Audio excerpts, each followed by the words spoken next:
आप लोगों को के स्टोन क्लास में स्वागत है। इस चैनल को सब्सक्राइब एंड लाइक करना न भूलें और बेल आइकन का बटन दबा दें। आज आपको प्रतिलेखन संख्या 31 लिखाएंगे।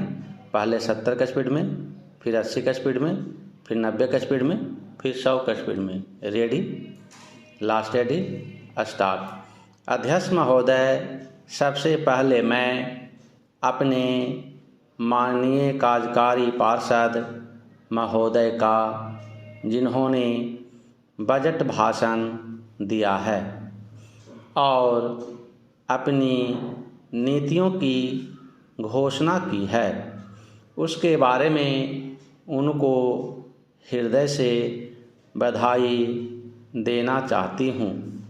मैं यह नहीं कहती कि कोई क्रांतिकारी परिवर्तन लाना चाहता है यह बजट, लेकिन मैं यह भी देखती हूँ कि इस बजट जो है धीरे धीरे गति से समाजवाद की ओर बढ़ता जा रहा है।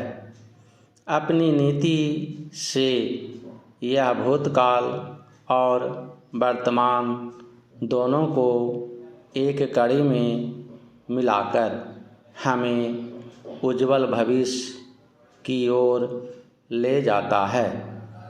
ऐसा मुझे कहना है इस भाषण को पढ़ने से कि इसमें हमारा कोई भी वर्ग समाज का ऐसा नहीं है जिसे अछूता छोड़ा गया हो, क्योंकि भारतवर्ष एक कृषि प्रधान देश है और मैं यह समझती हूँ कि इस बजट के दौरान यह पूरी तरह से कोशिश की गई है कि ग्रामीण अर्थव्यवस्था को, जिसे हम अर्थव्यवस्था की रीढ़ भी कह सकते हैं, उस ढांचे से उस रीढ़ की हड्डी को और भी सशक्त बनाने का पूरी तरह से प्रयत्न किया गया है।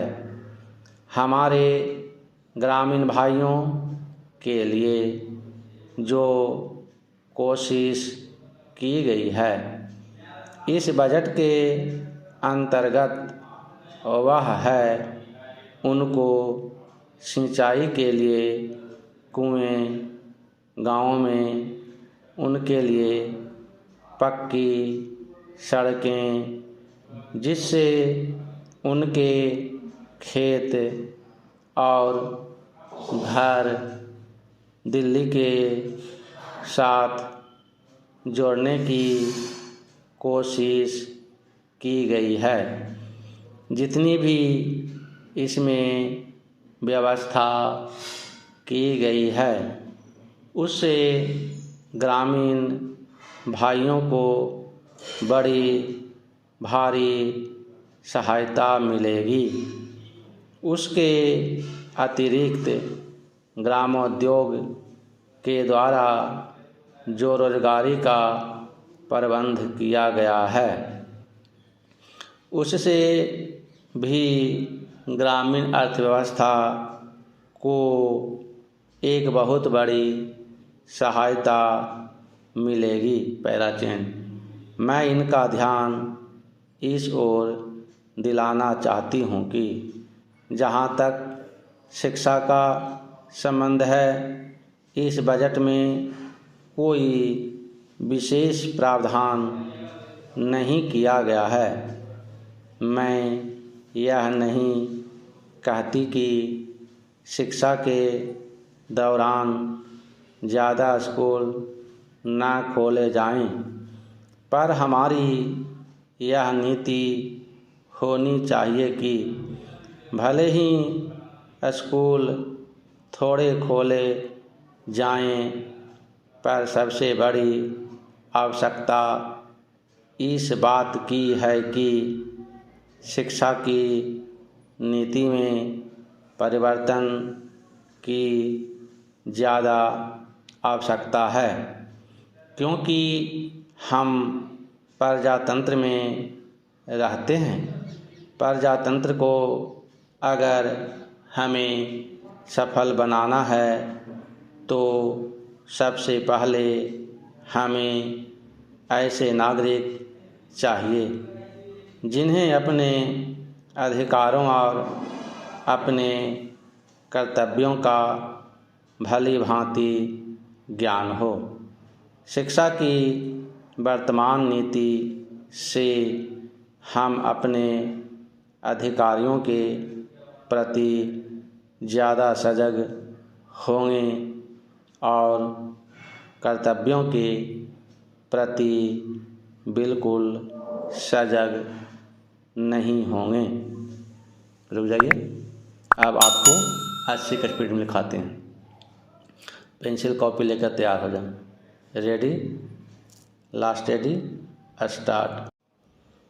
अध्यक्ष महोदय, सबसे पहले मैं अपने माननीय कार्यकारी पार्षद महोदय का, जिन्होंने बजट भाषण दिया है और अपनी नीतियों की घोषणा की है, उसके बारे में उनको हृदय से बधाई देना चाहती हूँ। मैं यह नहीं कहती कि कोई क्रांतिकारी परिवर्तन लाना चाहता है यह बजट, लेकिन मैं यह भी देखती हूँ कि यह बजट जो है धीरे धीरे गति से समाजवाद की ओर बढ़ता जा रहा है। अपनी नीति से यह भूतकाल और वर्तमान दोनों को एक कड़ी में मिलाकर हमें उज्जवल भविष्य की ओर ले जाता है। ऐसा मुझे कहना है इस भाषण को पढ़ने से कि इसमें हमारा कोई भी वर्ग समाज का ऐसा नहीं है जिसे अछूता छोड़ा गया हो, क्योंकि भारतवर्ष एक कृषि प्रधान देश है और मैं यह समझती हूँ कि इस बजट के दौरान यह पूरी तरह से कोशिश की गई है कि ग्रामीण अर्थव्यवस्था को, जिसे हम अर्थव्यवस्था की रीढ़ भी कह सकते हैं, उस ढांचे में उस रीढ़ की हड्डी को और भी सशक्त बनाने का पूरी तरह से प्रयत्न किया गया है। हमारे ग्रामीण भाइयों के लिए जो कोशिश की गई है इस बजट के अंतर्गत वह है उनको सिंचाई के लिए कुएं, गाँव में उनके लिए पक्की सड़कें, जिससे उनके खेत और घर दिल्ली के साथ जोड़ने की कोशिश की गई है। जितनी भी इसमें व्यवस्था की गई है उससे ग्रामीण भाइयों को बड़ी भारी सहायता मिलेगी। उसके अतिरिक्त ग्रामोद्योग के द्वारा जो रोजगारी का प्रबंध किया गया है उससे भी ग्रामीण अर्थव्यवस्था को एक बहुत बड़ी सहायता मिलेगी। पैराचीन, मैं इनका ध्यान इस ओर दिलाना चाहती हूँ कि जहाँ तक शिक्षा का संबंध है इस बजट में कोई विशेष प्रावधान नहीं किया गया है। मैं यह नहीं कहती कि शिक्षा के दौरान ज़्यादा स्कूल ना खोले जाएं, पर हमारी यह नीति होनी चाहिए कि भले ही स्कूल थोड़े खोले जाएं, पर सबसे बड़ी आवश्यकता इस बात की है कि शिक्षा की नीति में परिवर्तन की ज़्यादा आवश्यकता है, क्योंकि हम प्रजातंत्र में रहते हैं। प्रजातंत्र को अगर हमें सफल बनाना है तो सबसे पहले हमें ऐसे नागरिक चाहिए जिन्हें अपने अधिकारों और अपने कर्तव्यों का भली भांति ज्ञान हो। शिक्षा की वर्तमान नीति से हम अपने अधिकारियों के प्रति ज़्यादा सजग होंगे और कर्तव्यों के प्रति बिल्कुल सजग नहीं होंगे। अब 90 की स्पीड में लिखाएंगे। पेंसिल कॉपी लेकर तैयार हो जाएं। Ready, last ready, start. अध्यक्ष महोदय, सबसे पहले मैं अपने माननीय कार्यकारी पार्षद महोदय का, जिन्होंने बजट भाषण दिया है और अपनी नीतियों की घोषणा की है, उसके बारे में उनको हृदय से बधाई देना चाहती हूँ। मैं यह नहीं कहती कि कोई क्रांतिकारी परिवर्तन लाना चाहता है यह बजट, लेकिन मैं यह भी देखती हूँ कि यह बजट जो है धीरे धीरे गति से समाजवाद की ओर बढ़ता जा रहा है।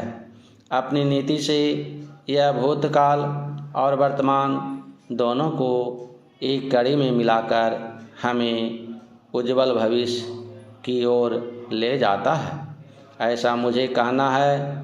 इस भाषण को पढ़ने से कि इसमें हमारा कोई वर्ग समाज का ऐसा नहीं है जिसे अछूता छोड़ा गया हो, क्योंकि भारतवर्ष एक कृषि प्रधान देश है और मैं यह समझती हूँ कि इस बजट के दौरान यह पूरी तरह से कोशिश की गई है कि ग्रामीण अर्थव्यवस्था को, जिसे हम अर्थव्यवस्था की रीढ़ भी कह सकते हैं, उस ढांचे में उस रीढ़ की हड्डी को और भी सशक्त बनाने का पूरी तरह से प्रयत्न किया गया है।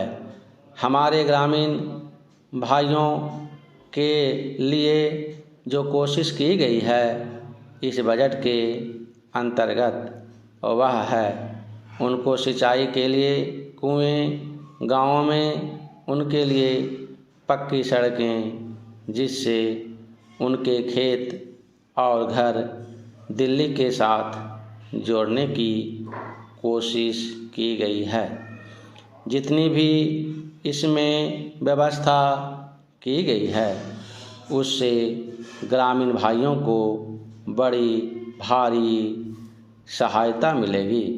उसके अतिरिक्त ग्रामोद्योग के द्वारा जो रोजगारी का प्रबंध किया गया है उससे भी ग्रामीण अर्थव्यवस्था को एक बहुत बड़ी सहायता मिलेगी। पैरा चेंज, इनका ध्यान इस ओर दिलाना चाहती हूँ कि जहाँ तक शिक्षा का संबंध है, इस बजट में कोई विशेष प्रावधान नहीं किया गया है।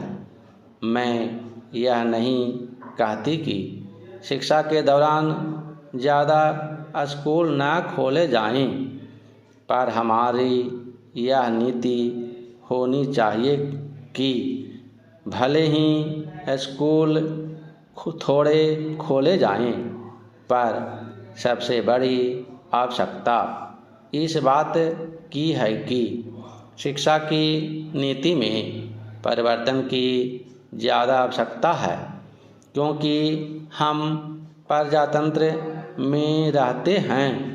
प्रजातंत्र को अगर हमें सफल बनाना है तो सबसे पहले हमें ऐसे नागरिक चाहिए जिन्हें अपने अधिकारों और कर्तव्यों का भली भांति ज्ञान हो। शिक्षा की वर्तमान नीति से हम अपने अधिकारों के प्रति ज़्यादा सजग होंगे और कर्तव्यों के प्रति बिल्कुल सजग नहीं होंगे। अब 100 के स्पीड में लिखाएंगे, पेंसिल कॉपी लेकर तैयार हैं। Ready, last ready, start. अध्यक्ष महोदय, सबसे पहले मैं अपने माननीय कार्यकारी पार्षद महोदय का जिन्होंने बजट भाषण दिया है और अपनी नीतियों की घोषणा की है, उसके बारे में उनको हृदय से बधाई देना चाहती हूँ। मैं यह नहीं कहती कि कोई क्रांतिकारी परिवर्तन लाना चाहता है यह बजट, लेकिन मैं यह भी देखती हूँ कि यह बजट जो है धीरे धीरे गति से समाजवाद की ओर बढ़ता जा रहा है।